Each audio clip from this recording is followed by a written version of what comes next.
If you had told Detective Sheila Torres that the key to cracking a 6-week, multi-million-dollar bank heist would be hiding inside a foot-long turkey sandwich, extra pickles, no onions, she probably would have slammed her badge on the table and told you to stop wasting her time. But sometimes truth hides in the weirdest places. And in this case, it was layered between provolone and a slice of toasted whole wheat. This is the story of how a sandwich solved a crime no one thought could be solved. The cleanest robbery in town. It was a Wednesday morning in Millersville, a small town that smelled like cinnamon rolls and freshly mowed lawns. Nothing bad ever really happened in Millersville. The local news mostly reported on cat adoptions and pie baking contests. So when the Millersville First Federal Bank was robbed just after opening, broad daylight, full-on masks and guns, people were stunned. And it wasn't just any robbery, it was surgical, professional. No one got hurt, no alarms were triggered, and by the time the cops arrived, the robbers were gone, along with $2.3 million in unmarked bills. No fingerprints, no DNA, no clear security footage. The cameras had been disabled with a rare device only seen in spy movies. It was perfect. Too perfect. And that's what bothered Detective Sheila Torres the most. This was no random crew, she told her partner. This was someone with experience. Someone who rehearsed. James nodded and pulled out his phone. You know what this smells like? What? He turned the screen toward her. A headline read, 3 years ago, $1.9 million vanishes in Florida bank job. Still no leads. Sheila narrowed her eyes. You think it's the same crew? I think it's more than a coincidence. They didn't know it yet, but that hunch was right. Kind of. The invisible clue. For weeks they chased shadows. Witnesses said the robbers moved like ghosts. The only real clue was a black SUV caught on a neighbor's Ring doorbell across the street. But even that plate came back as a rental that had been ditched an hour later. Detective Torres dug through rental logs, security firm logs, even traffic light footage. She and James followed lead after lead, and every single one led nowhere. Until Sheila, hungry and frustrated, wandered into a sandwich shop 2 blocks from the bank. The place was called Krusty's, a sandwich shop that treated bread like sacred art. We're talking sourdough so fresh it probably had a birth certificate, whole grain loaves studded with sunflower seeds like edible treasure, and rye so artisan it could have had its own Instagram. Behind the counter stood a guy in a pink bandana and sunglasses, like a rock star who had traded guitars for cold cuts. Sheila ordered a turkey sandwich on wheat, sat down and chewed in quiet misery. That's when she heard it. I swear, man, said a voice behind her. This dude came in like every morning for a week, right around 8:45, ordered the same exact thing. Turkey, provolone, extra pickles, no onions, sat in that booth over there and just stared at the bank. Sheila froze mid-bite. You think he was scoping it out? Asked another voice. Duh, said the first. He had that criminal look, like he was always calculating something. You know? Plus, who eats that much turkey? Sheila turned around slowly. The 2 employees, one of them with purple dreadlocks and a nose ring, immediately shut up. You said someone was watching the bank? She asked casually, flashing her badge. The one with the dreadlocks raised an eyebrow. Whoa, are you a cop? Can you describe this guy? Tall like NBA tall, wore a hoodie, but I could tell he had a big beard under it, had this deep voice too, and he always paid in cash. Security cameras? The guy pointed to a dusty monitor behind the counter. Always rolling. The sandwich creep. The footage was grainy, But there he was, same hoodie, same sandwich, always sitting in the same booth, facing the bank.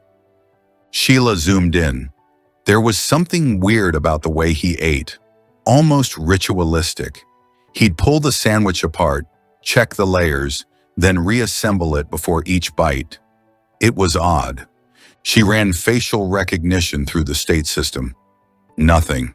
She tried federal databases. Still nothing. It was like the guy didn't exist. That night, she couldn't stop thinking about the sandwich, the layering, the extra pickles, and then it hit her. What if that's the clue? Not the man, the sandwich. Bite by bite.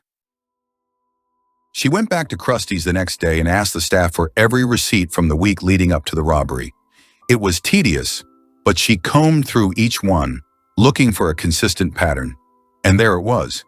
Turkey, provolone, extra pickles, no onions, whole wheat, $8.49. Same order, same time, same booth. But something was off about the payment records. The cashier had said the guy paid in cash, but on 2 receipts the payment was by card. She checked the timestamps. Both payments were made on Monday and Thursday, different from the usual pattern.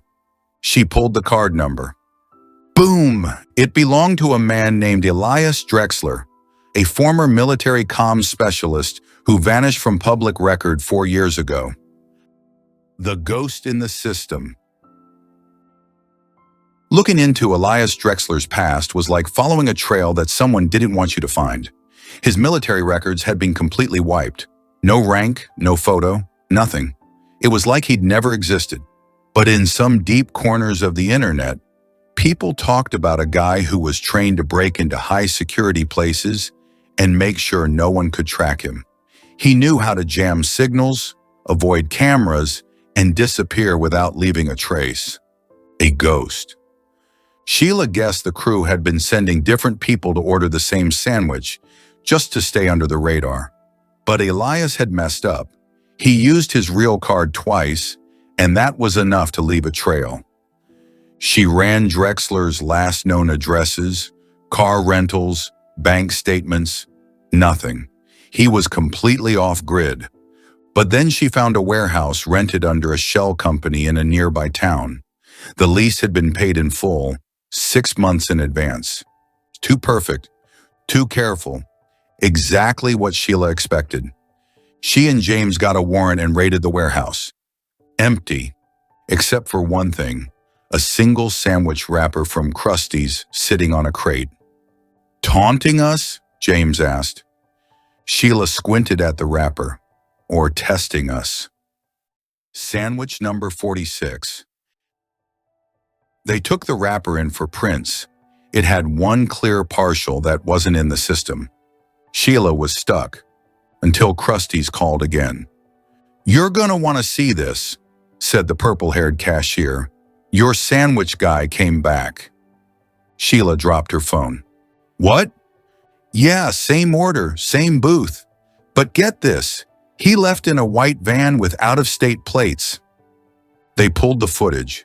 Same beard, same hoodie. But this time, he was wearing gloves when he left. Careful not to touch anything. Too late, buddy. Sheila had already called him back up. The van's plate led to a short-term rental tied to a cleaning service company out of Nevada, one that didn't exist. She ran the VIN. It was a stolen vehicle from Arizona. She smiled. He was getting sloppy. They tracked the van to an abandoned motel 30 minutes away.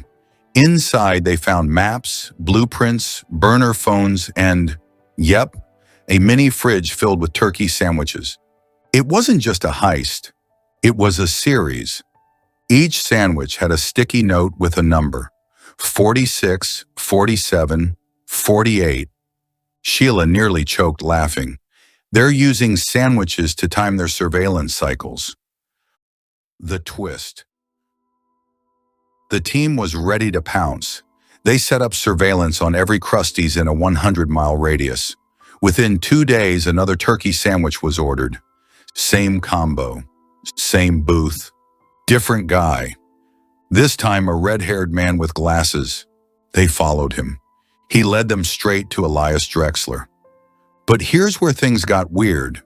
When the team broke in, they found Drexler tied up in a chair, mouth taped, hands cuffed, alive. He blinked at them, stunned. Turns out he wasn't the mastermind, he was the fall guy. The real leader of the operation, the guy behind the sandwich counter at Krusty's, the one who had first described the sandwich creep. His name was Leo Hargrove, and he'd been watching the detectives the whole time, feeding them just enough to chase ghosts while he quietly moved the money overseas, piece by piece. The last bite. They arrested Hargrove 2 days later at a private airstrip. He was wearing sunglasses and eating, of course, a turkey sandwich.